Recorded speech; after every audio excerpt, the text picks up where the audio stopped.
Blessed are the meek, for they shall inherit the earth. One of the best known passages in the Bible. But what does it mean?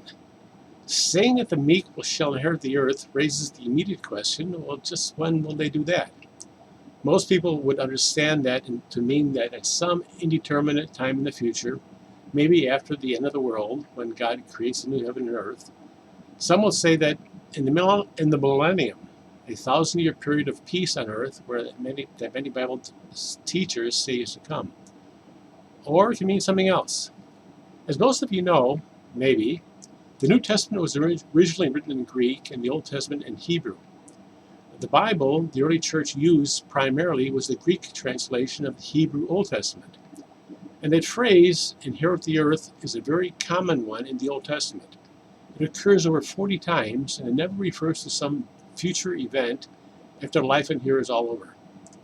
The word earth and the word land are the same words in both Hebrew and Greek, and the word for inherit also means to possess.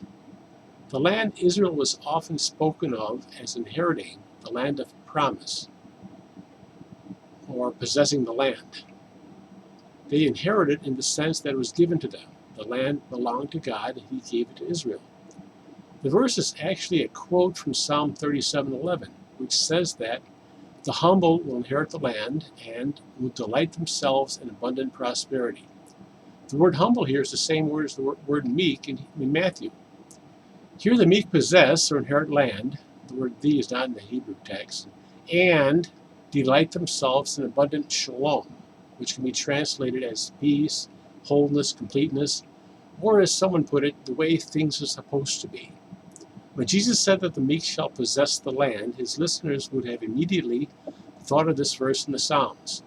They would have remembered the second part of the verse about delighting themselves in abundant prosperity.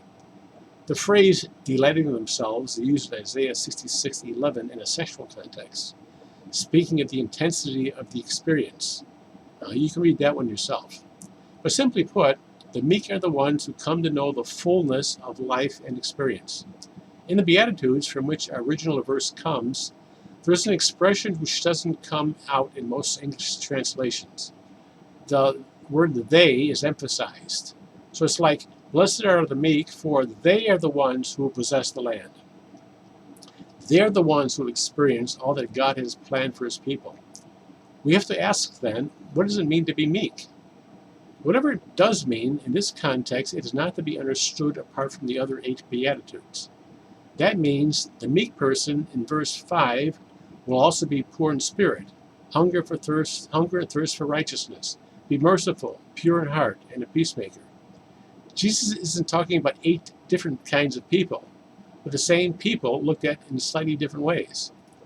A meek person is contrasted with the person who's pursuing the abundant prosperity as his goal in life, and the meek is focused on other things, and he is the one who comes to possess it. The primary Greek lexicon in use today defines it as a person who is not overly impressed by a sense of his own self-importance.